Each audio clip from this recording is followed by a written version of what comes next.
Bueno, otra vez me van a tener que soportar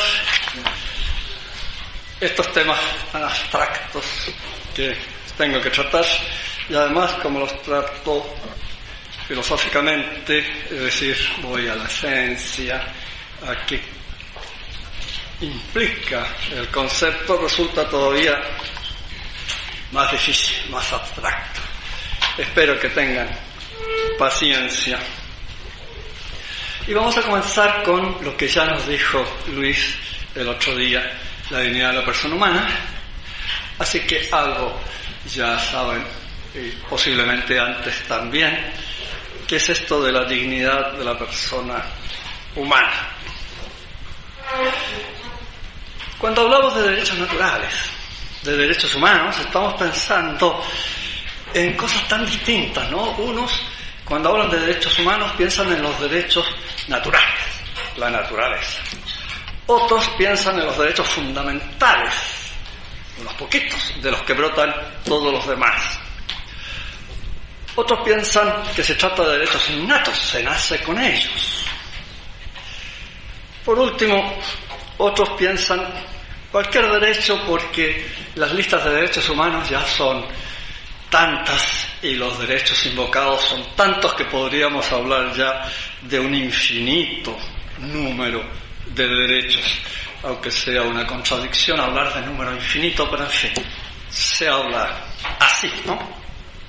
De modo que los derechos humanos parece que solo estuvieran expresando la opinión de la profesión que más se usa hoy día, la de opinólogo.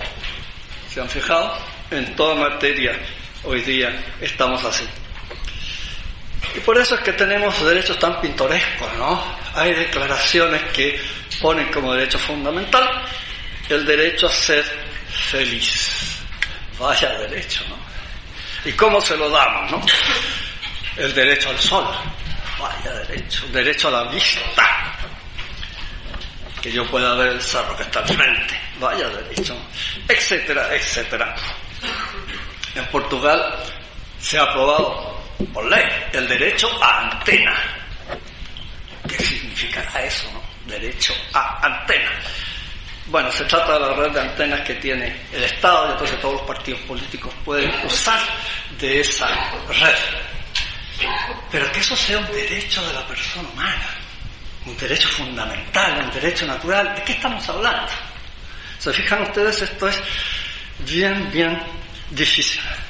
Y por eso nos resulta tan difícil entender qué se quiere decir cuando se dice que la defensa de los derechos humanos es la única conducta moralmente aceptable y que esta defensa no es más que el reconocimiento de la dignidad humana. De modo que la calidad moral de toda sociedad se mide por la defensa que haga de los derechos humanos. Esta es una idea que es casi universal hoy día en el mundo político. Y lo primero que yo me pregunto como profesor de filosofía es qué se entiende por dignidad humana, ya que parece que cualquiera entiende cualquier cosa. Y si consultamos un diccionario nos dice dignidad, calidad de digno. Y quedamos igual que antes, ¿no es cierto? ¿Qué será eso de calidad de digno? Bueno, lo que quiere decir el diccionario es que dignidad es el abstracto que corresponde al concreto digno. Nada más, por eso es calidad de digno, el abstracto que se obtiene a partir del concreto digno. Es decir, es aquello que hace digno a algo. ¿Y qué queremos decir cuando decimos digno? Como ocurre siempre, queremos decir varias cosas, ¿no? Que tal vez las podemos resumir en que digno está subrayando la superioridad de algo, una calidad superior. En general, cuando usamos esta palabra digno, estamos refiriéndonos a eso.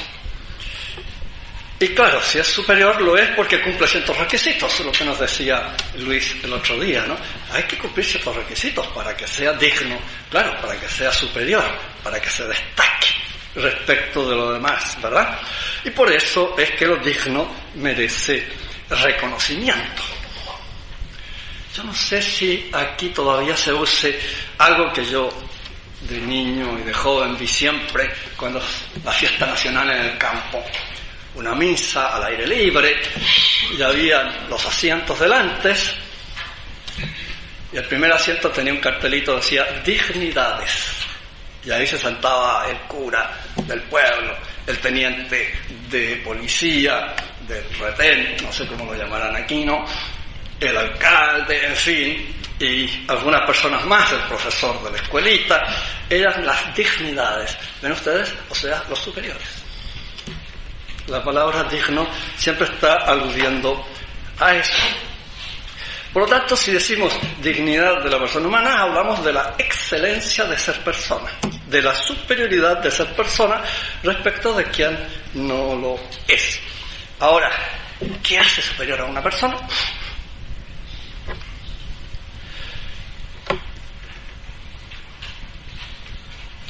Quisiera distinguir, como decía Luis el otro día, que hay muchos tipos de dignidad que puede atribuirse a la persona, empezando por la dignidad sobrenatural que nos indica la revelación, pero en fin, dejando aparte eso, yo las he reducido a 3 y podrían ser más, ¿no?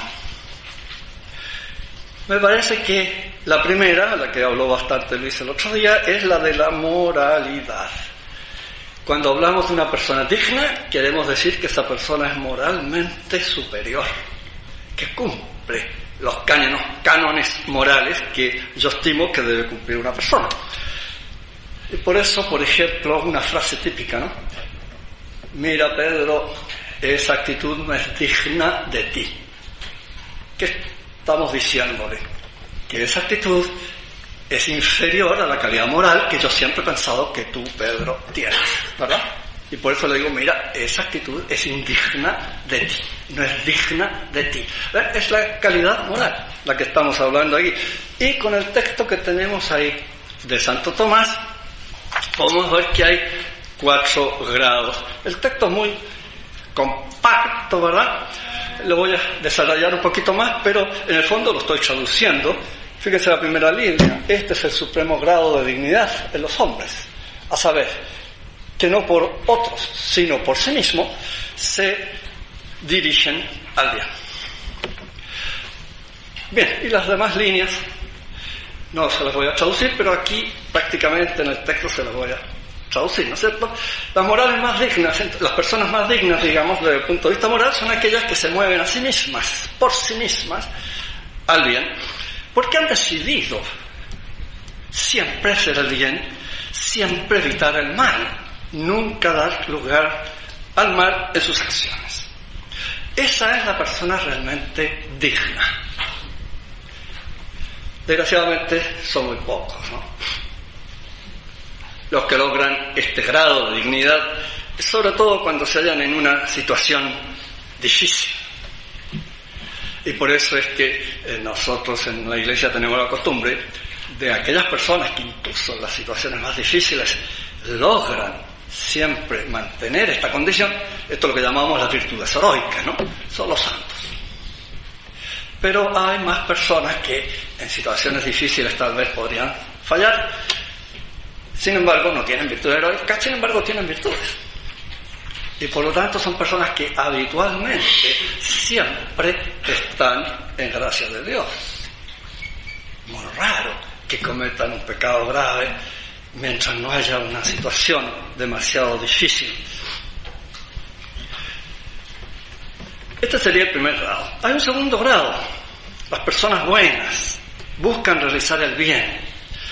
Sin embargo, necesitan la ayuda para mantenerse.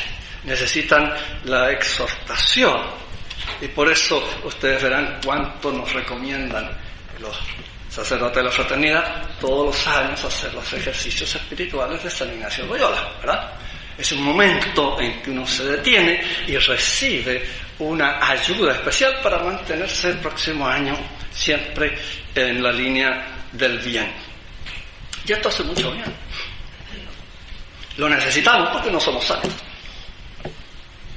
Si lo fuéramos, tal vez no lo necesitaríamos, pero como no lo somos, necesitamos que nos ayuden, que nos apoyen para mantenernos en esta condición.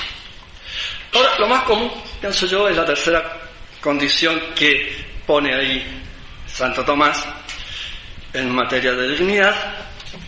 Aquellos que necesitan que les infundan un cierto temor para evitar el mal.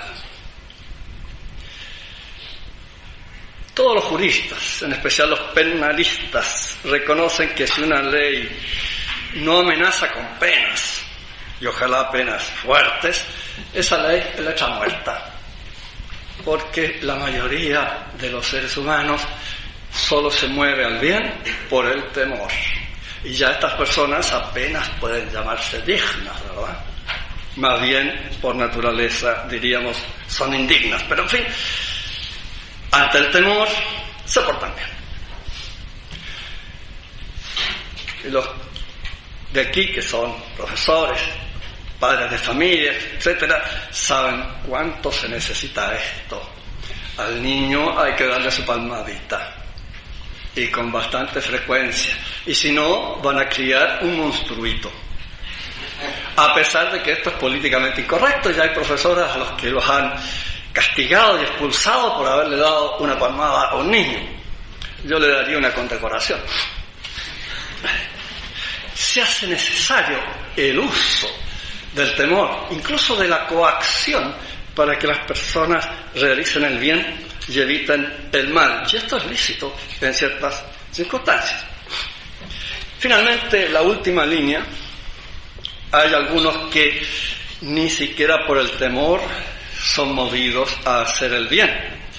En especial en ciertos ámbitos, diría yo, donde no son capaces de dominar sus pasiones. En especial, ya lo hemos visto acá bastante, ¿no? La libido dominandi, la pasión política, esa en que la persona quiere mandar, quiere imponerse a otros. Esa es la pasión que más daño hace a la moralidad de una persona.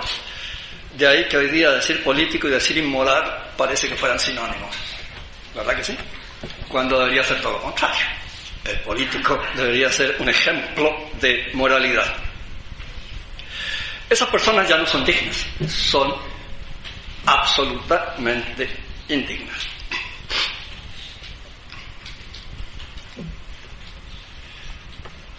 En segundo lugar, como les puse ya arriba, primero moral, segundo social, tercero óntica. La moral, la dignidad social. En la Edad Media se unió la dignidad social a la dignidad moral. Incluso Carlomagno, en algunas cartas a sus duques, o sea, a sus jefes militares, diríamos hoy coroneles, les hace una serie de preguntas guerreras, por supuesto, ¿no?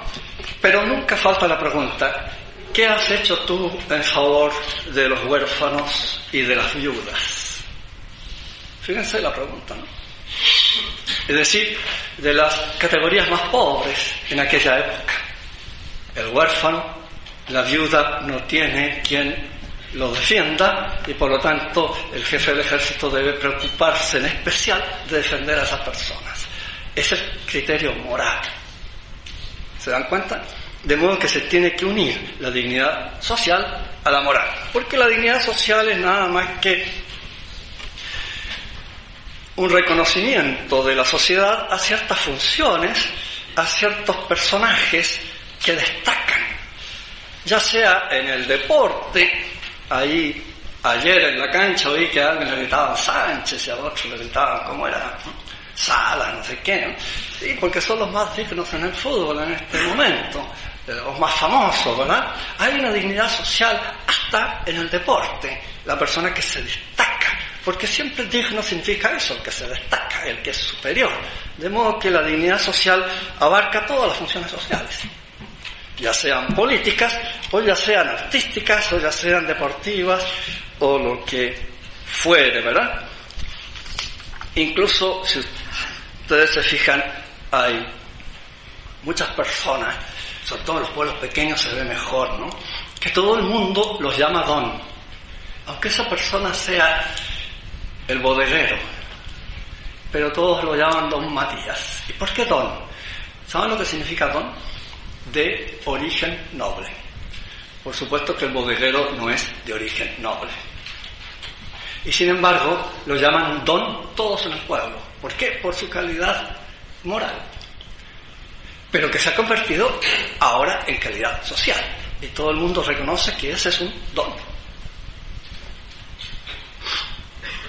Finalmente, la óntica.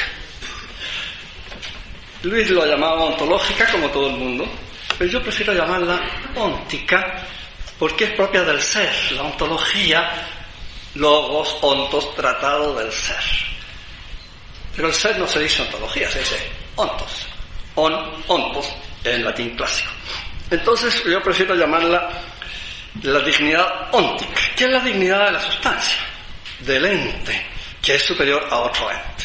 En el caso nuestro, se debe a la racionalidad. Somos superior a cualquier otro ente. En virtud entonces de su esencia, proclamamos a un ente superior a otro ente. En el ejemplo anterior, la pepita de oro superior al ratón. Claro que es al revés. Económicamente superior la pepita de oro. Ónticamente superior al ratón, porque es un ser vivo. Esa es la dignidad óntica. Y el ser humano tiene una dignidad superior absolutamente a todo lo que hay en el planeta Tierra, porque es el único ser inteligente, el único ser racional, que conoce el fin, conoce los medios como la vía al fin, y por lo tanto es libre, se mueve a sí mismo. Yo comprendo, esto es un fin digno, y este es el medio que conduce al fin, elijo este medio y desecho el otro. Ahí soy libre. De modo que la libertad que está en la voluntad, por cierto, proviene de la inteligencia que conoce el fin, conoce los medios, advierte cuál es el mejor y nos lleva al fin. Entonces, la dignidad óntica del ser humano significa que somos superiores a todos los demás entes que habitan el planeta. Y en este punto, lo importante es darse cuenta que hay espiritualidad allí donde hay racionalidad. Hay espiritualidad allí donde hay libertad. Y por eso, nuestra dignidad es realmente muy, pero muy superior a cualquier otro ente, a pesar de que ese otro pueda ser más fuerte, más veloz, vista más aguda, en fin, tiene sentidos que nosotros no tenemos, lo que ustedes quieran, ¿no? Los animales nos ganan en muchos aspectos a nosotros, pero no tienen nada espiritual. Y nosotros sí. Y de ahí proviene esta libertad, ¿no? Conocer el fin y conocer los medios. Y esta libertad, como viene de la inteligencia, es más libre quien posea una inteligencia superior. Y nuestra inteligencia es inferior. Es la más mala de todas. Fíjense ustedes, nosotros no nos conocemos ni siquiera a nosotros mismos a cabalidad. Y por lo tanto, nuestra libertad es muy limitada. Nuestra libertad se refiere solo a ciertos actos, los actos voluntarios, y que tomamos cuando nuestra inteligencia descubre este es el fin y esos son los medios. Entonces viene el acto voluntario, pero la acción la vamos a ejecutar con nuestro cuerpo, y ahí a veces hasta ahí nomás llega nuestra libertad. Si una persona sufre de parálisis, por ejemplo, no puede coger con la mano el vaso, tiene paralizado ese brazo, por más que quiera, libre su acto, quiere, pero no lo puede ejecutar. Ahora, ¿sabemos cómo lo ejecutamos? En esto hay una distinción escolástica, perdón la palabra latina, ¿no? In actu exercito, in actu signato. Nosotros conocemos in actu exercito cómo tomar el vaso, pero in actu signato no tengo idea. ¿Qué significa in actu exercito? Significa que yo ejerzo el acto. Efectivamente, yo tomo el vaso. Pero si a mí me preguntan qué músculos movió usted para tomar el vaso, no tengo idea. A lo mejor he movido 58 músculos. Es increíble la cantidad de músculos que uno mueve cuando toma un vaso. Desde el hombro para abajo, ¿cuántos músculos se mueven? Hay 5 dedos, ¿no? ¿Cuántos músculos se mueven? Y siempre cuando hay un músculo que se contrae, el otro se dilata, así que hay 2 músculos implicados. ¿Qué sé yo cuántos músculos hay para tomar el vaso? Tenemos que ir a un experto en biología y él, tal vez, no sé, nos puede explicar bien, in actu, ahora, signato, todo lo que se hace para tomar un vaso. Bueno, nosotros nos conocemos a nosotros mismos in actu exercito, pero no in actu signato. Piense usted, esto que es bien fácil para entender lo que estoy diciendo. Yo soy yo, obvio. ¿Qué significa la palabra yo? Yo mismo. Tratemos de objetivar y darle contenido al yo y ahí nos quedamos en blanco. ¿Qué soy yo en definitiva? Ahí quedamos en blanco. No podemos objetivar el yo. Y sin embargo, siempre que pensamos, nos damos cuenta de que soy yo quien piensa. ¿Pero qué es ese yo? Soy yo quien piensa, eso lo tengo muy claro. Pero ese yo, sin el pensar, ¿qué es? Soy yo quien sufre. Eso lo tengo claro. ¿Pero qué es ese yo que sufre? Tampoco. ¿Se fijan? Nuestro conocimiento es limitadísimo y por eso nuestra libertad es limitadísima. De modo que este ideal liberal, ¿no? La libertad por encima de todo, oiga, usted no sabe de qué está hablando. Filosóficamente es un disparate. El único ser realmente libre es el motor inmóvil. Él se conoce absolutamente a sí mismo. Y esto lo descubrió Aristóteles. ¿Qué es Dios? Es el pensamiento que se piensa a sí mismo. Y como Él es lo más alto y digno que hay, este pensamiento que se piensa a sí mismo es la máxima felicidad. Y lo más asombroso es Aristóteles, que esta felicidad en Él es permanente. Fíjense hasta dónde llegó Aristóteles, ¿no? La teología actual agrega esta felicidad permanente, quiso hacer otros seres felices como Él. Y creó seres inteligentes, única manera de que hubiese seres libres. Entonces mi libertad depende del conocimiento que yo tengo y nada más. Y como ese conocimiento es limitado, nuestra libertad es limitada. Al fin y al cabo, la libertad, como la define el padre Osvaldo Lira, no es más que la proyección de un ente intelectual sobre su actividad. Y esa libertad es la que mejor expresa nuestra dignidad, porque en esa libertad nosotros somos señor de nuestra actividad, con las limitaciones que he dicho, pero yo soy señor, yo mando en mí, y no ese vaso de vino, no ese cilindro nicotinoso ahí que tengo que encender cada 2 horas, y si no, ando desesperado, ¿no? Ahí mi libertad está limitada. ¿Cuántas cosas limitan nuestra libertad, ¿no?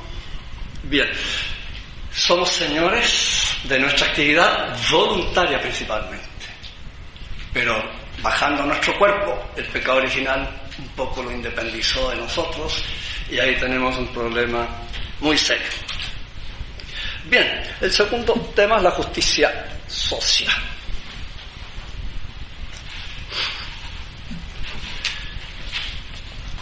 Porque los derechos humanos se inscriben aquí, en esto de la justicia social.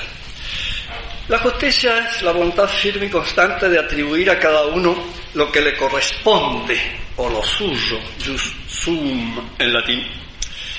Esta definición de origen estoico aparece en el Digesto de Justiniano, una compilación hecha por los jurisconsultos bajo orden del emperador Justiniano, allá en el siglo VI de nuestra era. Curioso, llamó la atención sobre el atribuir, porque yo no sé por qué se ha traducido ese tribuere por un dar a cada uno lo que le corresponde. No es dar, es atribuir, porque es bien poco lo que le corresponde a alguien si no se le ha atribuido primero. Esta traducción, digamos, corresponde exactamente a lo que pensaba Aristóteles, que Cicerón cita, y de ahí pasa al Digesto. Ahora, Aristóteles distinguió varios tipos de justicia que han llegado hasta nosotros, ¿no? La justicia general, la justicia particular y la justicia particular distributiva, conmutativa. Todo esto es bien conocido.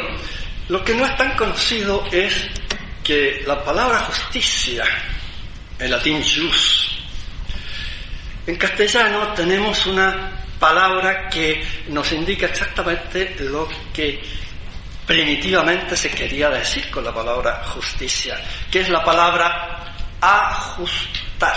Fíjense, just, ajustar. Es la misma palabra convertida en verbo. Y eso es la justicia, es un ajustar.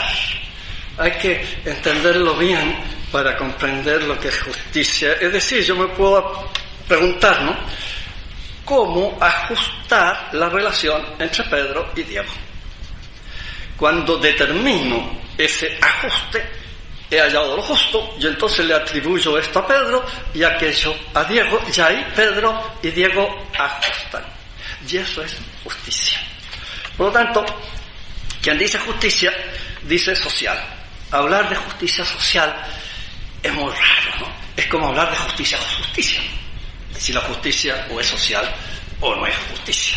Porque la justicia es siempre ajustar a uno con otro, lo cual implica asociar a uno con otro. Esto de hablar de justicia social es realmente una muestra de cuánto ha decaído la comprensión de la justicia en nuestro medio. Los medievales jamás hablaron de justicia social, Aristóteles tampoco. Lo que se distinguía era la justicia general de la justicia particular, ¿verdad?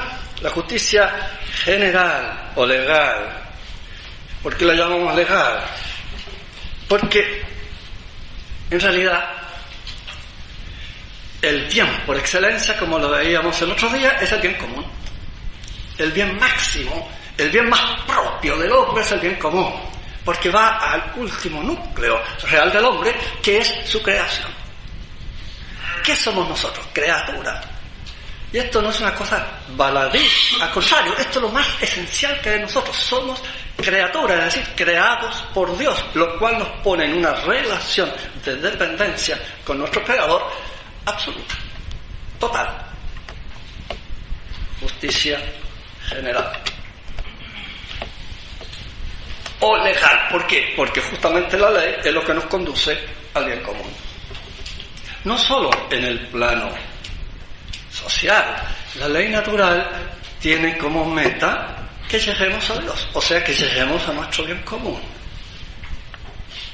Y en definitiva, todos los preceptos, si ustedes se fijan, de Moisés, los 10 mandamientos, todos están orientados a que lleguemos a nuestro bien común. Y por eso el primer mandamiento lo dice bien claro: amar a Dios sobre todas las cosas, con todo el corazón, con todo el alma. Y Dios es el bien común. De modo que ese precepto clarísimo pertenece a la justicia general o legal. Y por eso, en la Sagrada Escritura, cuando se quiere proclamar esa sumisión total del hombre al bien común, del hombre a Dios, se dice: este es un varón justo. Que es lo que nosotros expresamos diciendo: este es un hombre santo. Esto es lo que viene a significar justo, pero ahí se está poniendo el dedo en la justicia general. de las que nos lleva al bien común. Y luego la justicia general entre nosotros, ¿verdad? Entre los bienes privados que a nosotros nos interesan como animales, tanto que se divide en distributiva y conmutativa. La distributiva consiste en los premios, los bienes, las cargas, los males que genera la convivencia social.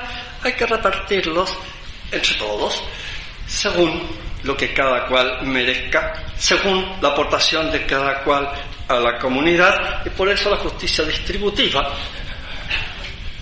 es proporcional al aporte que yo haga para el bien común o al aporte que yo haga para el mal común.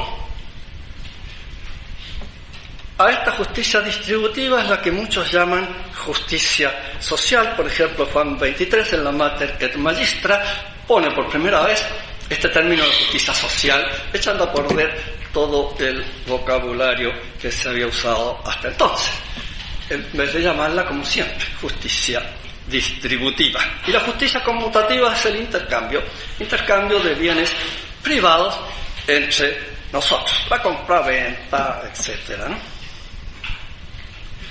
Ahora bien, estos tipos de justicia no están en el mismo plano. Claro que no. La justicia conmutativa es la inferior. La justicia distributiva es superior. Pero sobre todo la justicia general o legal. Y por eso en latín existe una frase muy concisa, ¿no? A los latinos les encanta resumir toda una doctrina en 2 palabras. Dice así: summum jus, summa injuria.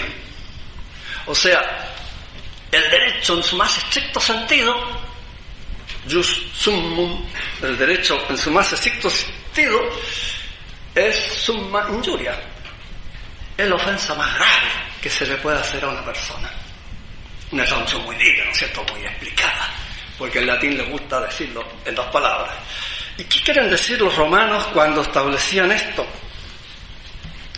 Justamente ocurre que, como la ley humana se dicta para casos generales, como lo que más se da entre nosotros, lo que tenemos más delante de los ojos son los bienes particulares, y esta distribución de los bienes particulares, ocurre que en ciertas circunstancias cumplir estrictamente la ley, cumplir estrictamente con lo que determina la justicia conmutativa, la justicia distributiva, puede ser una gran injuria, puede ser un gran daño para una persona. Y así, por ejemplo, veamos esa frase de San Pablo: pues el que no trabaja, pues que no coma. ¿Se acuerdan? Cuando había gente que creía que venía el juicio final inmediato, entonces dejaron de trabajar y bueno, hubo que mantenerlos, darles de comer. Y San Pablo dice: bueno, el que no trabaja, que no coma. Justicia conmutativa perfecta. Y le vamos a exigir eso a los bebés. Ahí sería summa injuria. ¿Se fijan lo que quiere decir? Al bebé nadie le exige que trabaje. Al enfermo nadie le exige que trabaje. Al anciano tampoco.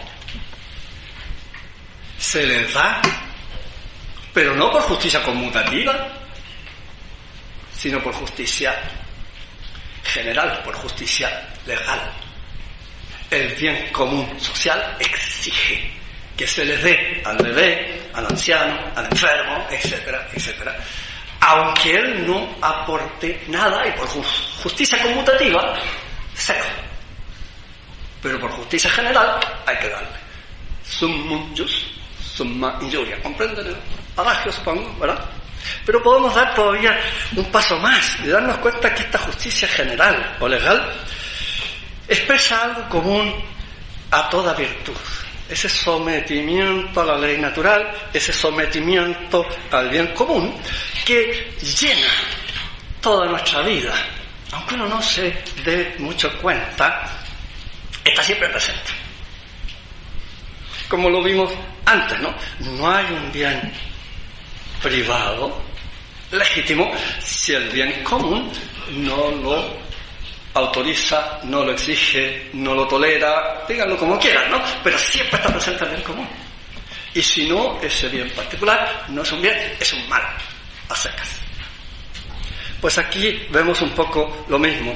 Fíjense ustedes cómo la idea de virtud implica una cierta rectitud, lo correcto, ¿verdad? Lo virtuoso, lo correcto, lo recto. ¿Y qué significa lo recto? Lo que nos lleva al fin. Y justamente, ¿qué es la justicia? Lo que busca la rectitud en las relaciones humanas y sobre todo la rectitud con el bien común.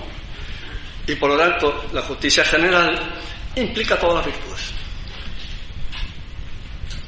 Se puede considerar cualquier virtud como una expresión de justicia general. O sea, esta justicia general puede extenderse hasta coincidir con la moralidad, así, a secas.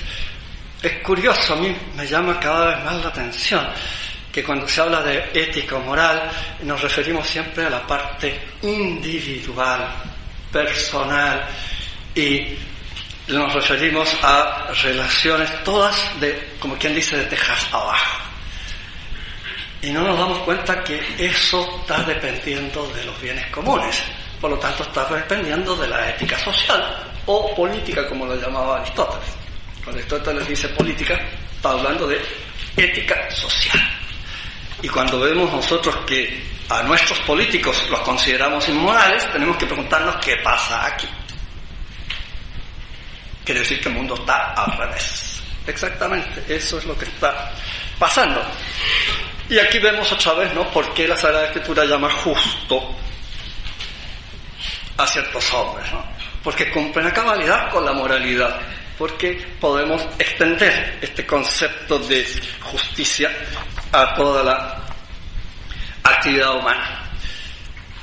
Pero hoy día, más bien, usamos la palabra derecho con este sentido para referirla a toda la realidad humana y pues pasamos a la noción de derecho.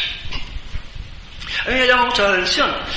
Usamos la palabra derecho, pero la palabra derecho viene del latín directus. Y mientras la palabra derecho tiene un sentido casi exclusivamente legal, moral, yo tengo derecho a, la palabra directus no tiene ningún sentido jurídico, ningún sentido moral. Este se da únicamente la palabra jus. Y sin embargo, hemos identificado derecho con justo. Es curioso este hecho, ¿verdad? Recordemos el cambio que produjo Thomas Hobbes. Ahí está la explicación que lo vimos el otro día. Ahora, el derecho, como está explicando la justicia, como se está refiriendo a la justicia, y la justicia es una relación, desde el punto de vista metafísico, una relación implica por lo menos tres elementos. Dos sustancias que se ponen en contacto, y ese misterioso ad aliquid que unifica en cierta manera esas dos sustancias, que es propiamente la relación. Y entonces hay tres elementos en todo derecho, desde el momento que un derecho es una relación.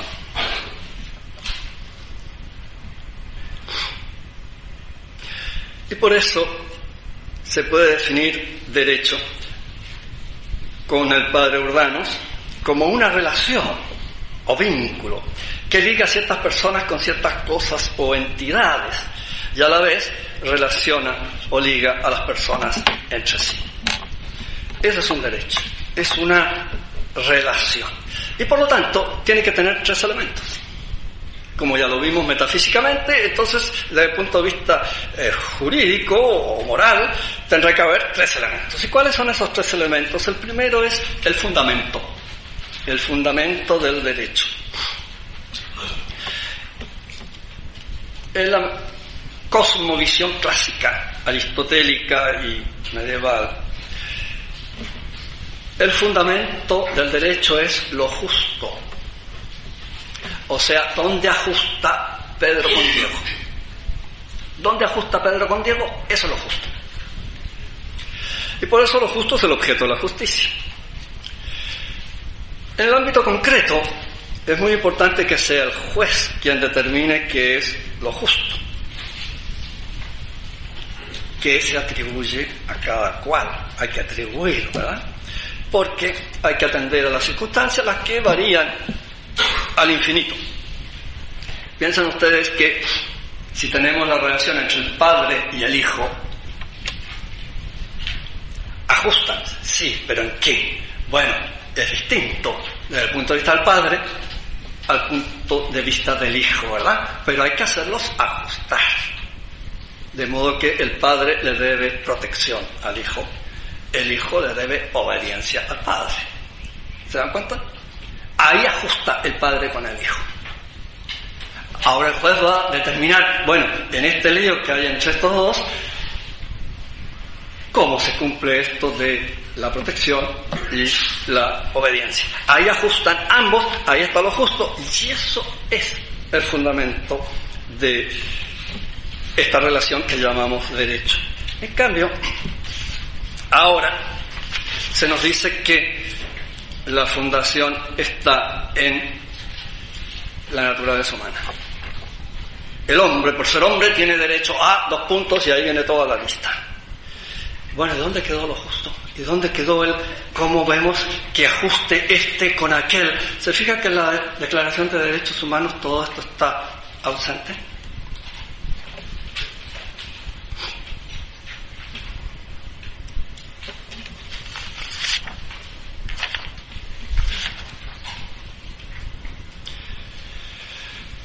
Luego, en nuestra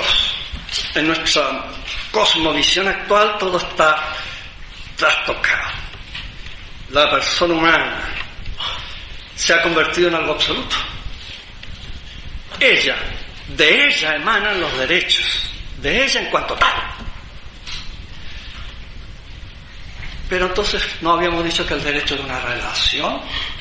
Y una relación no se puede establecer si no está los 2 términos y donde ajustan. Los 3 tienen que estar para establecer la relación, si no, no puedo establecerla. Y aquí, en cambio, se pretende en la Declaración de Derechos Humanos de esta persona, por ser persona, tiene derecho a 1, 2, 3, 4, 5, 6. Y las circunstancias, 0. Y la otra persona, 0. Aquí algo anda mal. Pongamos un caso tan simple. Las declaraciones humanas declaran, de derechos humanos declaran que todo hombre tiene derecho a casarse. Bien. Cuando alguien tiene derecho a algo, hay que darle eso, ¿verdad? Hay que atribuirle eso. Por lo tanto, ese señor tiene derecho a casarse, muy bien, hay que darle matrimonio. Bueno, ¿y si nadie quiere casarse con él? Vamos a agarrar a una chiquilla por el cuello y le decimos, ¿te casas con Pepe? Bueno, así lo hacían los bárbaros, ¿no? El matrimonio consistía en raptar a una chiquilla. Pero hoy no lo hacemos así, ¿verdad? Habrá que forzar a alguien para que se case con este fulano. Bueno, vemos que está mal conceptualizado esto. ¿Cómo hablamos? Usted tiene derecho al matrimonio sin preguntarle primero a la víctima. Habrá que preguntarle, ¿no les parece? Si no, no se puede. Y entonces si no encuentra a nadie, ¿qué saca con su derecho? Pero es que el derecho es exigible. Y exigible por fuerza. ¿Puede alguien exigir por fuerza el derecho al matrimonio? Segundo elemento, la otra persona, ¿verdad? El término material, lo justo. El término material. Lo que actúa, lo justo, actúa como materia de derecho y que eso hay que buscarlo con mucha diligencia. Cualquier cosa puede ser término material, siempre y cuando sea justificado. El fundamento, ¿no es cierto?, la justificación.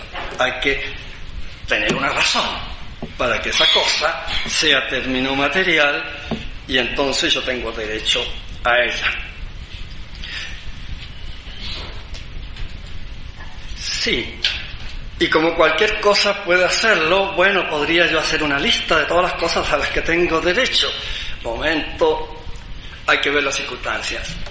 no se puede hacer ninguna lista si no se ven las circunstancias, porque ya vimos summum jus, summa injuria. Por no ver las circunstancias, podemos cometer la máxima injusticia. Y en las listas estas desaparecen. Estas listas no son más que aspiraciones de una persona. ¿Se acuerdan ese derecho a felicidad?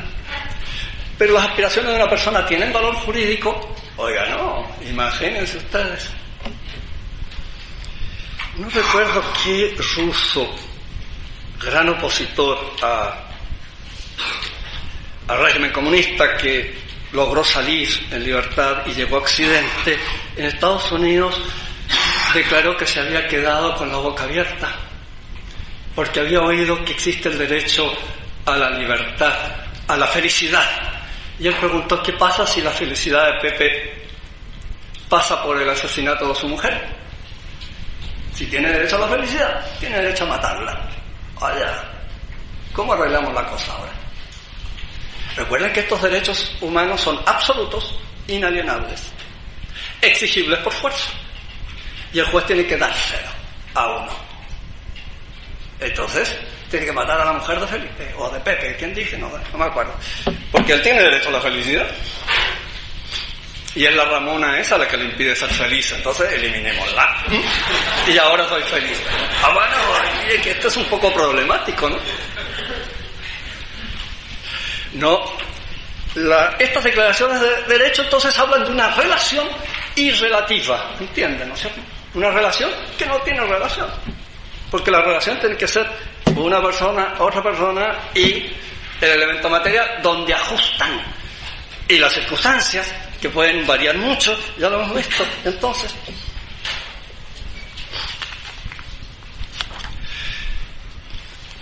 para encontrar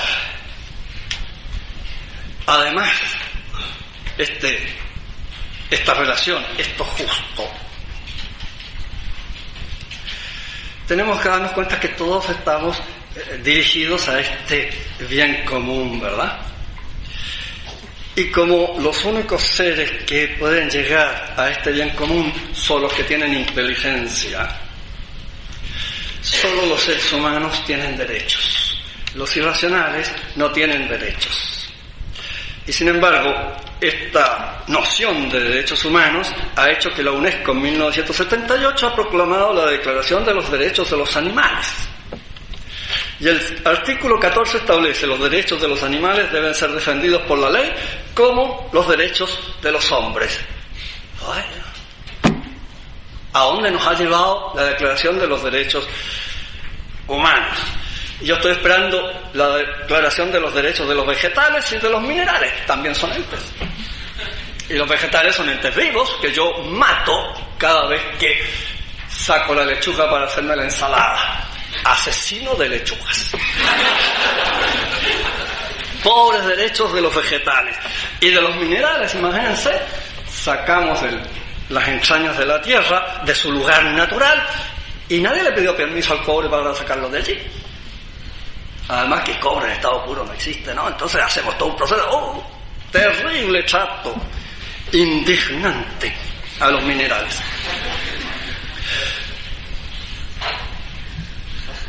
Así que no nos olvidemos nunca, estamos frente a una relación y tenemos que tener una razón, un fundamento para que esta relación pueda exigirse.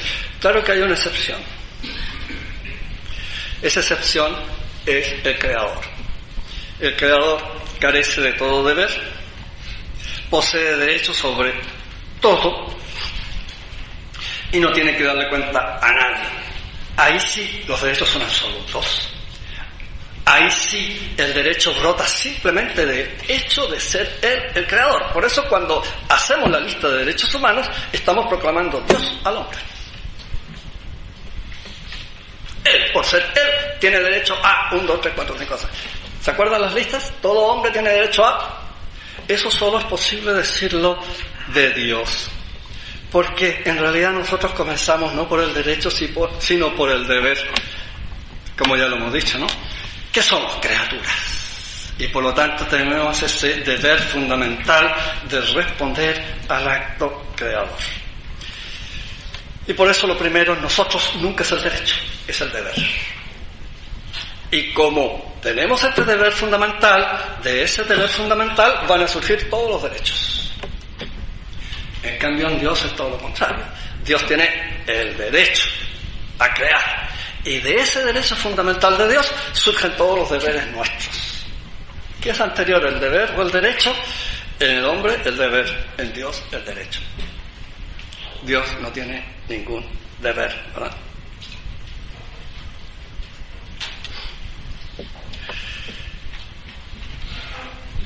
Además, recordemos,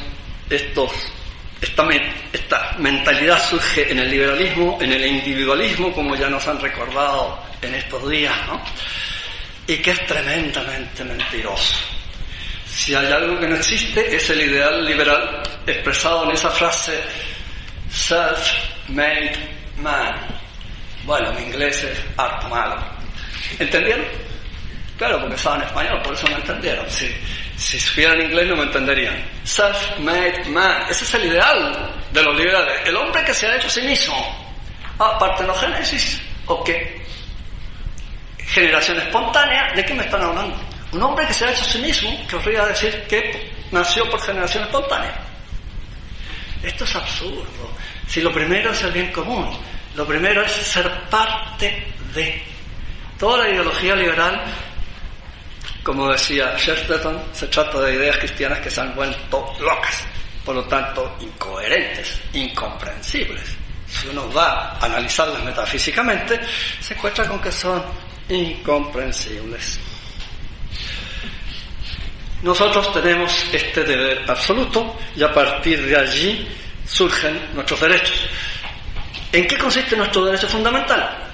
En el derecho a cumplir con el deber absoluto que tenemos con el Creador. Ese sí. Y todos los demás tienen que venir de ahí. No pueden venir de otra parte.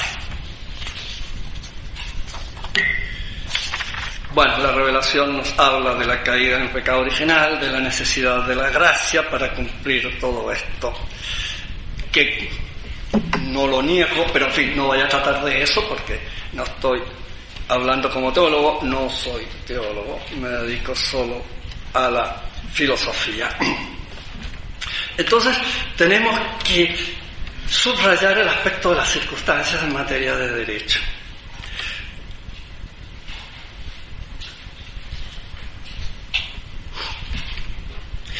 Hay un tercer término que es la persona ante la cual yo exijo mi derecho. Eso se llama el término personal. Si yo soy el padre de Angélica, yo tengo ciertos deberes y ciertos derechos con Angélica, pero solo con ella, mi única hija. Bueno, esto es un ejemplo, ¿no? Yo tengo 8 hijos, así que no creen que una sola. Ninguna se llama Angélica, es un ejemplo solamente. Hay un término personal, y entonces si yo le exijo obediencia, se lo exijo a Angélica, pero no a la Pilarica. A esa no le puedo exigir nada porque no tiene nada que ver conmigo. A la Angélica sí, porque es mi hija. Y llego entonces a la fiesta que se están dando, vamos a casa, ya es tarde. Y tiene que venir, es mi hija. Pero no le puedo decir a ninguna otra de esa fiesta. Ella es el término personal de mi derecho a ser obedecido como padre. Ahora, ¿en qué parte de las aclaraciones humanas de derechos humanos, aparece el término personal? En ninguna. Lo decíamos recién, ¿no? ¿Tengo derecho al matrimonio? Sí. ¿Y con quién? Eso no aparece. Entonces no hay tal derecho. Si yo y la Pilar estamos de acuerdo en casarnos, ahí, bueno, tenemos derecho al matrimonio. Pero cuidado, absoluto no. Y si se descubre que uno de los dos está enfermo de SIDA, ¿tiene derecho a casarse? Y cuidado, le va a transmitir el SIDA a la otra persona y a sus hijos. Oiga, ¿no? Sería bastante justo que se dictara una ley prohibiendo el matrimonio a los que tienen SIDA. ¿Verdad que sí? Además, la otra persona tiene que aceptar, ¿no? Aceptar casarse con ella. Entonces, ¿cómo hablar de derechos absolutos, de derechos inalienables? El único, diría yo, que podría ser calificado así, extendiendo las cosas, es ese derecho a que me permitan cumplir mi deber respecto de la causa primera, respecto de mi creador. Ahí podría tal vez yo pensar si este derecho es absoluto, este derecho es inalienable. Pero cualquier otro, no. Yo tengo derecho a vivir, sí, pero si estoy tratando de matar a otro, el otro se puede defender, ¿no? Y matarme a mí. ¿Y dónde quedó mi derecho entonces a la vida? No hay derechos absolutos. Hay que ver las circunstancias, hay que ver el término personal, hay que buscar el fundamento. Uy. ¿Y cuántas veces las circunstancias dejan de lado un fundamento? Piensen ustedes la doctrina católica tan tradicional: en caso de estricta y grave necesidad, los bienes son comunes y por lo tanto cae el derecho a propiedad. ¿Ven ustedes? El derecho a propiedad no es absoluto, ni puede serlo. En ese caso cae el derecho a propiedad. Un ejemplo que suele darse bastante: una persona que necesita ser llevada de urgencia al hospital. Supongamos que estamos en el campo, el único auto disponible en ese día es el mío, yo no puedo dejar mi auto. Si lo niego, peco gravemente. Esa persona está enferma, tiene que ir al hospital, el único medio en este momento, en este campo, es ese auto, pues en ese auto se va. Y usted, pues se queda con las ganas de salir en su auto, pero ella está en extrema necesidad, tiene que ir al hospital. Esa doctrina frente a esto de que los derechos son absolutos, el derecho a propiedad absoluto, ¿y desde cuándo? No puede serlo. Entonces, resumamos un poco todo esto. Absolutamente hablando, el derecho funda el deber, pero en el orden humano el deber funda el derecho. Absolutamente hablando, Dios y todas las criaturas, ¿no? Ahí el derecho funda el deber. Pero en la ideología liberal, en la ideología de los derechos humanos, el derecho siempre funda el deber. Y por eso lo que juzga una civilización es la defensa de los derechos. Estamos entonces en la divinización del hombre. Estamos atribuyendo al hombre algo que es exclusivo de Dios, el tener derecho a todas las criaturas.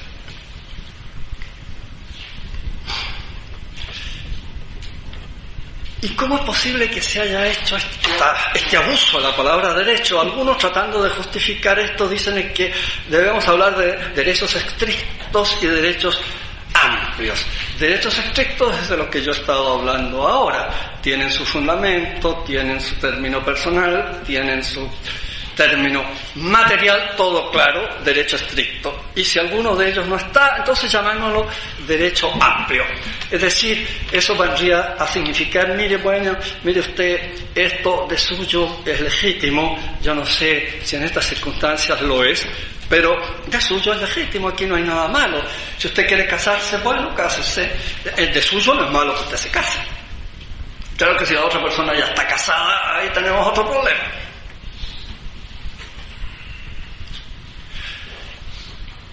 Entonces, estos derechos de las declaraciones de derechos, si queremos seguir usando la palabra, tendríamos que decir son derechos amplios, es decir, carecen de todo valor jurídico.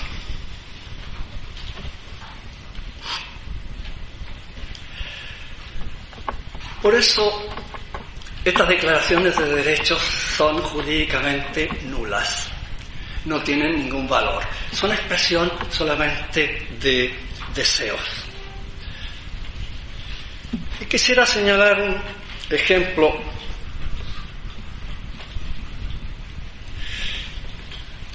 Una comisión nombrada por su santidad Juan Pablo II pretendió justificar los derechos humanos, darle una base escriturística de legitimidad a estas declaraciones de derechos humanos. Y eso lo hizo basándose en esa frase que aparece ahí abajo, ¿no? Ipse enim filius Dei incarnatione sua, cum omni homo quodam modo se unigit. Texto Gaudium Spes número 22. El Hijo de Dios, por su encarnación, en cierto modo se unió a todo hombre. Esta doctrina es estudiada por Santo Tomás en la Suma Teología en 2 artículos de la cuestión cuarta de la tercera parte de su Suma. Claro, la perspectiva de Santo Tomás es un poco diferente a la nuestra, pero él tomó una frase casi idéntica a esta y la analizó teológicamente a ver qué hizo. Artículo, la cuestión cuarta, dos artículos, ¿no? Veamos primero el artículo tercero, que es previo. Ahí se pregunta si la persona divina asumió al hombre. El verbo de Dios asumió al hombre. Fíjense que asumir al hombre es la frase que Santo Tomás dice que es la mejor para expresar cómo toma la persona del verbo de Dios una naturaleza humana. Lo mejor es decir que no se unió, no se incorporó, cualquier cosa así, no, la asumió, la hizo suya. Bien.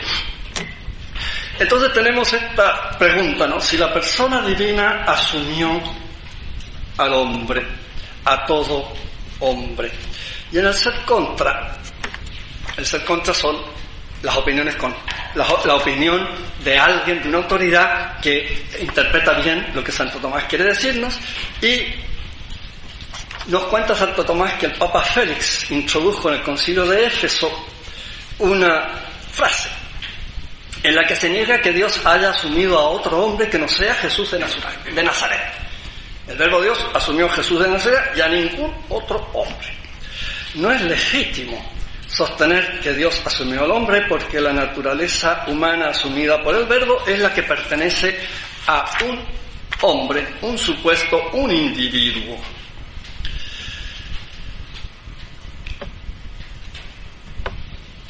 Y no los demás. Bien. Ahora va en el artículo cuarto y quinto a atacar ya de frente Santo Tomás esta doctrina, explicándola de 2 modos distintos. Primer modo, cuando se dice que asumió la naturaleza humana, el verbo de Dios, asumió al hombre, podemos interpretarlo platónicamente. El verbo de Dios asumió la naturaleza humana abstracta. Y esto parece lo más lógico, porque como él tenía que redimir a todos los hombres, al asumir la naturaleza humana abstracta, y esta se realiza en todos los hombres, redime a todos los hombres. Fácil, ¿no es cierto? Pues no, dice Santo Tomás. Porque como San Juan Damasceno observa, no habría encarnación. La naturaleza abstracta es una idea. Si Dios asume la naturaleza humana y por eso se une a todo hombre, habría que hablar de una ideación, digo yo, no lo dice Santo Tomás, ¿no? Y no de una encarnación, porque lo que asumió fue una idea, no fue un hombre de carne y hueso.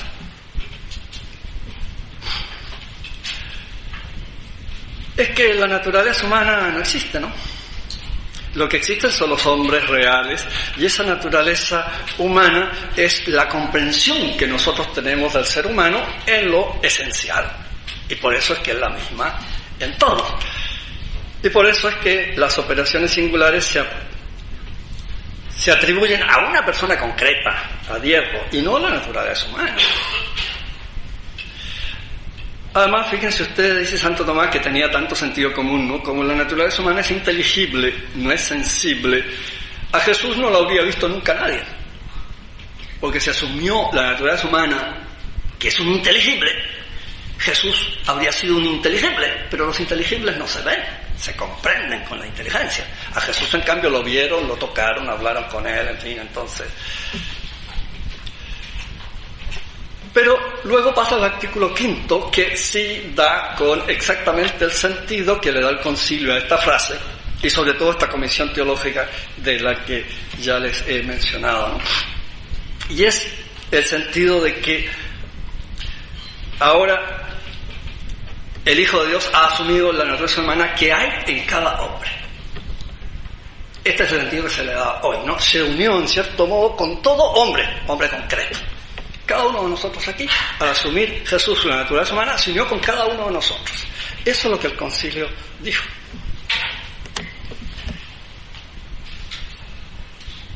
Y Santo Tomás dice, bueno, en ese caso no habría personas humanas. Vaya, esto sí que es grave. No habría ninguna persona humana si fuese así. Claro, fíjense ustedes que en Cristo hay dos naturalezas, humana y divina, pero una sola persona, la divina. En Jesucristo no hay persona humana, hay persona divina. Por eso todas las acciones de Cristo tienen valor infinito, porque son realizadas por el Verbo de Dios, la única persona que hay en Cristo. Luego ninguno de nosotros sería persona humana. Seríamos Cristo con otra cara. Seríamos impecables. No tendríamos el pecado original. Imagínense todas las consecuencias que van saliendo de esta frasecita.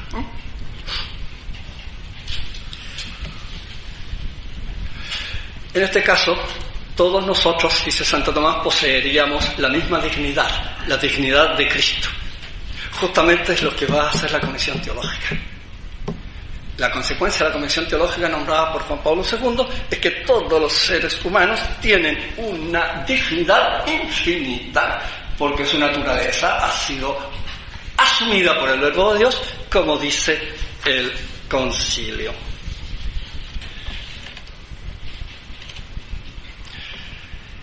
Y Santo Tomás agrega una última razón que nos debe dejar helados, ¿verdad? Si esto fuese así, que al asumir la naturaleza humana Jesús se unió con cada uno de nosotros, entonces, dice Santo Tomás, no habría lugar para la pasión si hubiese asumido la naturaleza humana en todos los hombres. Claro, estaríamos todos redimidos desde el primer instante de nuestra concepción. De tal manera que esta frase del Concilio, miren ustedes los efectos que tiene. Agrega Santo Tomás, esta sentencia destruye al cristianismo. Y claro, evidentemente lo destruye. La encarnación sería superflua, la pasión de Jesús sería superflua, el bautismo sería superfluo, etcétera, etcétera. Careceríamos de pecado original, mayor cúmulo de dislates, imposible reunir en una oración gramatical tan cortita como esa que están viendo ustedes ahí. Sin embargo, a este análisis hay una seria objeción que ponerle. El Concilio pone esa palabrita quodam modo, en cierto sentido, hasta cierto punto, en cierto modo, tradúzcanla ustedes como quieran. ¿Cómo explicar ese quodam modo? Yo encuentro que hay dos maneras de explicarlo. Es típico de todos los profesores, de todos los intelectuales, que son bastante cautelosos. Y entonces, para evitar ciertas preguntas muy desagradables, dicen en cierto modo, hasta cierto punto, en cierto sentido. Entonces, cuando alguien le hace una pregunta muy difícil, uno responde, no, es que no es ese el sentido que yo le doy. Y me salvo de lo que me preguntaron, ¿verdad? Es una cautela. Claro, y como es una cautela, mientras no se diga qué significa el quodam modo, no sabemos qué está diciendo. Pero después de ese univit hay un punto y el Concilio habla de otra cosa. Y antes del irse hay un punto y el Concilio habla de otra cosa, y entonces el quodam modo quedó absolutamente solo. Y mientras no se explique qué significa, qué implica ese quodam modo, yo digo que esa frase es ininteligible. No sé de qué me están hablando. Si yo digo, en cierto sentido, Pedro es hijo mío, ¿en qué sentido? Es que lo tuve con mi señora y entonces también mi señora, bueno, es bien, está bien. No, lo digo así porque él leyó un libro que yo escribí y entonces... O bien digo, bueno, es que lo quiero tanto como si fuera un hijo. Fíjense, 3 sentidos de la expresión hijo mío. Entonces, mientras yo no explique en qué sentido es hijo mío, nadie entiende lo que yo estoy diciendo. ¿Se fijan? Mientras no se explique ese quod ad modo, y yo no lo he visto explicar por nadie nunca, ese quod ad modo, estoy ante una frase que no tiene ningún sentido en el cual me pueda apoyar y me da pie para usar cualquier sentido. Pero en la Comisión Teológica se usa el sentido que hemos visto con Santo Tomás. Desde el momento en que Dios asumió la naturaleza humana, se unió a todo hombre, por eso la dignidad de todo hombre es infinita. Entonces ahí le estamos dando el sentido que Santo Tomás le ha dado. Y el texto de la Comisión Teológica, aprobado por su santidad Juan Pablo II.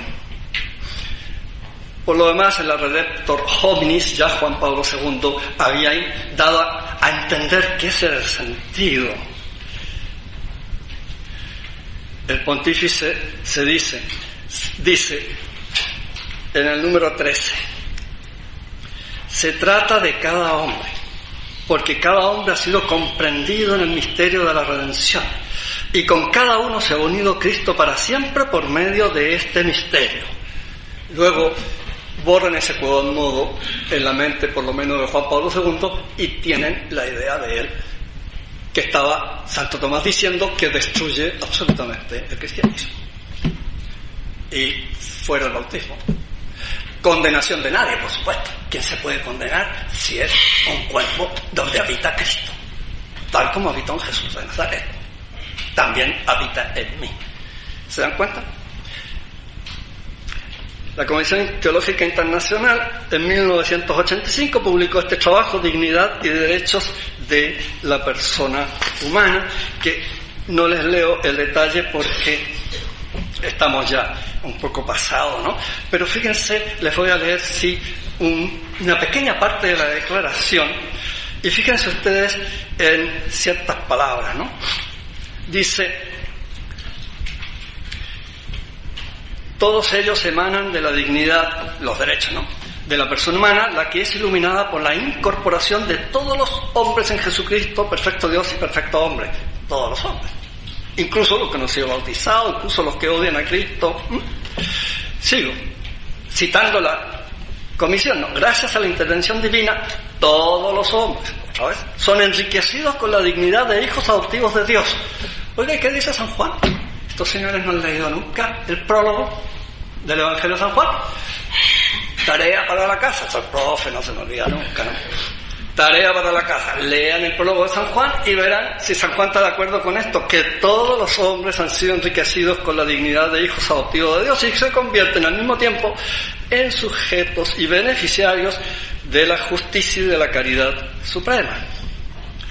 Mediante su cruz y su resurrección, sigo citando el texto de esta Dignitatis Humanae.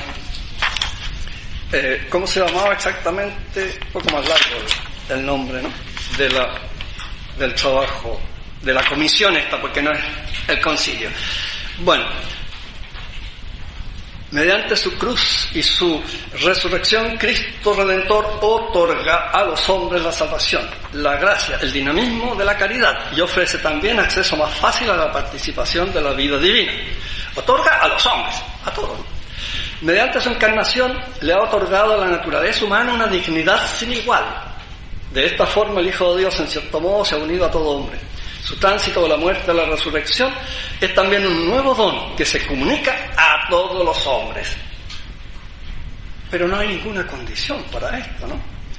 Finalmente, otra frase: el Evangelio otorga un nuevo fundamento religioso, específicamente cristiano, a la dignidad y a los derechos de la persona, y abre nuevas perspectivas para los hombres, considerándolos como verdaderos hijos adoptivos de Dios y como hermanos de Cristo crucificado y resucitado. Y a San Juan, que se lo coman las arañitas, ¿verdad? Porque San Juan dice exactamente lo contrario a esto en el prólogo del Evangelio. San Juan dice, les voy a leer Vino a lo suyo y los suyos no lo recibieron. Pero a todos los que lo recibieron les dio poder de llegar a ser hijos de Dios, a los que creen en su nombre, los cuales no han nacido de la sangre, ni del deseo de la carne, ni de la voluntad del varón, sino de Dios. Bueno, desgraciadamente estoy pasado, iba a hablar un poco del derecho a la vida y del derecho a la libertad religiosa, pero le entregaré el texto al Padre y podrán ustedes ahí ver por qué no existe derecho a la vida ni existe derecho a la libertad religiosa. La hora pasó, así que perdonen. Muchas gracias por su paciencia.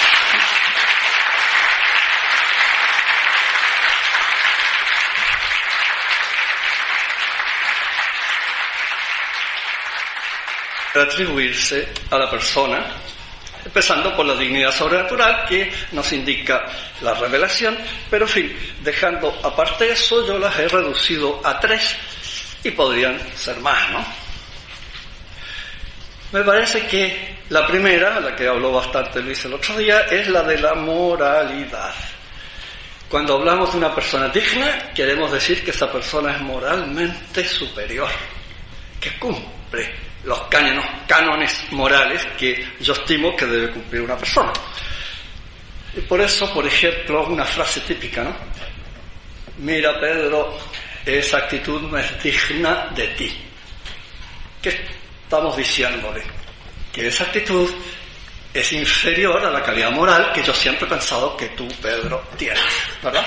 Y por eso le digo, mira, esa actitud es indigna de ti, no es digna de ti. Es la calidad moral la que estamos hablando ahí. Y con el texto que tenemos ahí de Santo Tomás, podemos ver que hay 4 grados. El texto es muy compacto, ¿verdad? Lo voy a desarrollar un poquito más, pero en el fondo lo estoy traduciendo. Fíjense la primera línea. Este es el supremo grado de dignidad en los hombres, a saber, que no por otros, sino por sí mismos, se dirigen al bien. Bien, y las demás líneas no se las voy a traducir, pero aquí prácticamente en el texto se las voy a traducir, ¿no es cierto? Las morales más dignas, las personas más dignas, digamos, desde el punto de vista moral, son aquellas que se mueven a sí mismas, por sí mismas, al bien, porque han decidido siempre hacer el bien, siempre evitar el mal, nunca dar lugar al mal en sus acciones. Esa es la persona realmente digna. Desgraciadamente son muy pocos, ¿no? Los que logran este grado de dignidad, aquello que hace digno a algo. ¿Y qué queremos decir cuando decimos digno? Como ocurre siempre, queremos decir varias cosas, ¿no?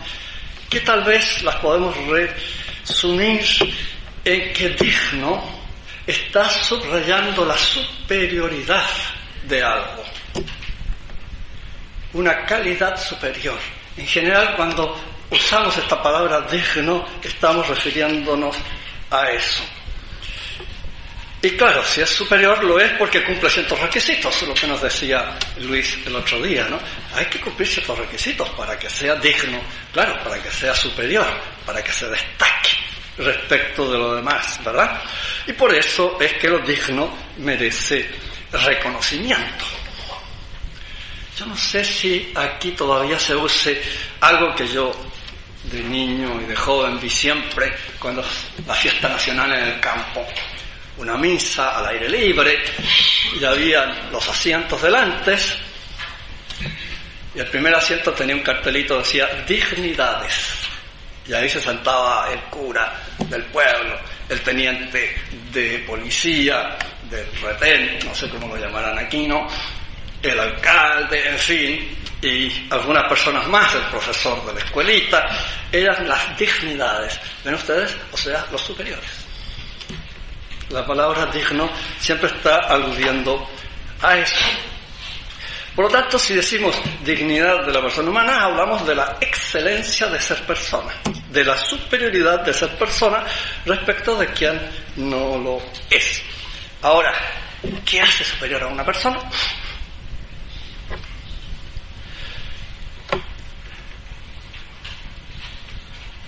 Quisiera distinguir, como decía Luis el otro día, que hay muchos tipos de dignidad que puede ser feliz. Vaya derecho, ¿no? ¿Y cómo se lo damos, no? El derecho al sol, vaya derecho. El derecho a la vista, que yo pueda ver el cerro que está al frente, vaya derecho, etcétera, etcétera. En Portugal se ha aprobado por ley el derecho a antena. ¿Qué significará eso, no? Derecho a antena.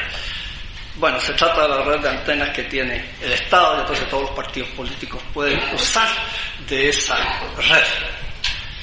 Pero que eso sea un derecho de la persona humana, un derecho fundamental, un derecho natural, ¿de qué estamos hablando?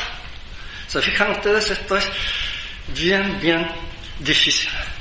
Y por eso nos resulta tan difícil entender qué se quiere decir cuando se dice que la defensa de los derechos humanos es la única conducta moralmente aceptable y que esta defensa no es más que el reconocimiento de la dignidad humana. De modo que la calidad moral de toda sociedad se mide por la defensa que haga de los derechos humanos. Esta es una idea que es casi universal hoy día en el mundo político. Y lo primero que yo me pregunto como profesor de filosofía es qué se entiende por dignidad humana, ya que parece que cualquiera entiende cualquier cosa. Y si consultamos un diccionario nos dice dignidad, calidad de digno. Y quedamos igual que antes, ¿no es cierto? ¿Qué será eso de calidad de digno? Bueno, lo que quiere decir el diccionario es que dignidad es el abstracto que corresponde al concreto digno.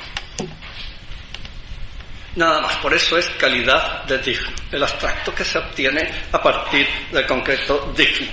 Es decir, esa que... Bueno, otra vez me van a tener que soportar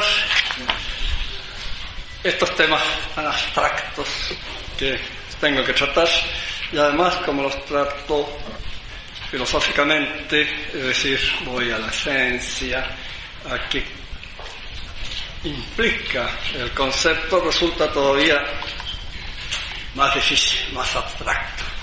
Espero que tengan paciencia. Y vamos a comenzar con lo que ya nos dijo Luis el otro día, la dignidad de la persona humana. Así que algo ya saben, y posiblemente antes también, ¿qué es esto de la dignidad de la persona humana? Cuando hablamos de derechos naturales, de derechos humanos, estamos pensando en cosas tan distintas, ¿no? Unos, cuando hablan de derechos humanos, piensan en los derechos naturales, la naturaleza. Otros piensan en los derechos fundamentales, unos poquitos, de los que brotan todos los demás. Otros piensan que se trata de derechos innatos, se nace con ellos. Por último, otros piensan cualquier derecho porque las listas de derechos humanos ya son tantas y los derechos invocados son tantos que podríamos hablar ya de un infinito número de derechos, aunque sea una contradicción hablar de número infinito, pero en fin, se habla así, ¿no? De modo que los derechos humanos parece que solo estuvieran expresando la opinión de la profesión que más se usa hoy día, la de opinólogo. ¿Se han fijado? En toda materia hoy día estamos así. Y por eso es que tenemos derechos tan pintorescos, ¿no? Hay declaraciones que ponen como derecho fundamental el derecho a dignidad, sobre todo cuando se hallan en una situación difícil. Y por eso es que nosotros en la Iglesia tenemos la costumbre de aquellas personas que incluso en las situaciones más difíciles logran siempre mantener esta condición. Esto es lo que llamamos las virtudes heroicas, ¿no? Son los santos. Pero hay más personas que en situaciones difíciles tal vez podrían fallar. Sin embargo, no tienen virtudes heroicas, sin embargo tienen virtudes. Y por lo tanto son personas que habitualmente siempre están en gracia de Dios. que cometan un pecado grave mientras no haya una situación demasiado difícil. Este sería el primer grado. Hay un segundo grado. Las personas buenas buscan realizar el bien. Sin embargo, necesitan la ayuda para mantenerse. Necesitan la exhortación. Y por eso ustedes verán cuánto nos recomiendan los sacerdotes de la fraternidad todos los años hacer los ejercicios espirituales de San Ignacio de Loyola, ¿verdad? Es un momento en que uno se detiene y recibe una ayuda especial para mantenerse el próximo año siempre en la línea del bien. Y esto hace mucho bien. Lo necesitamos porque no somos santos. Si lo fuéramos, tal vez no lo necesitaríamos, pero como no lo somos, necesitamos que nos ayuden, que nos apoyen para mantenernos en esta condición.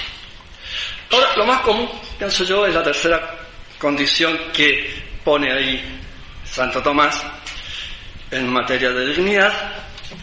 Aquellos que necesitan que les infundan un cierto temor para evitar el mal.